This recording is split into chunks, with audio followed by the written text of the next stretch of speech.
એટલે જૂના સેક્રેટરી રૂપારેલિયા સાહેબ જે છે એમના દ્વારા કોર્પોરેશનમાં અમને અરજી આપવામાં આવેલી હતી કે ભાઈ મારી જે બદલી થઈ છે એ હું કાયમી પોસ્ટ ઉપર હતો એટલે મારી પોસ્ટ છે એ ટ્રાન્સફરને પાત્ર નથી.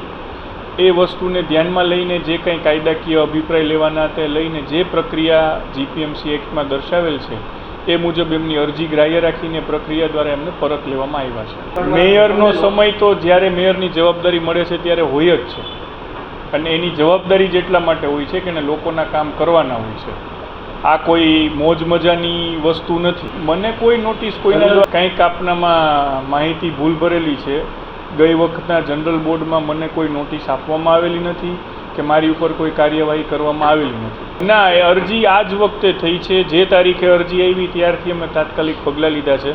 અગાઉ એમણે કોઈ અરજી કરેલું હોય એવું કોર્પોરેશનના રેકોર્ડ ઉપર નથી. દરેક વખતે દરેક જેમની જવાબદારી હોય છે એ લોકો સ્વાભાવિક છે કે એમને જેની સાથે ટ્યુનિંગ હોય એવા લોકોની ઈચ્છતા હોય છે, પરંતુ જે સર્વિસ રૂલ છે એને ધ્યાનમાં રાખીને પગલાં લેવાના હોય છે ને એ મુજબ અમે કર્યું છે. સાંજ સમાચાર ફેસબુક પેજને લાઇક કરો, વિડીયો શેર કરો અને વધુ વિગતવાર સમાચાર માટે sanssamachar.net વિઝિટ કરો.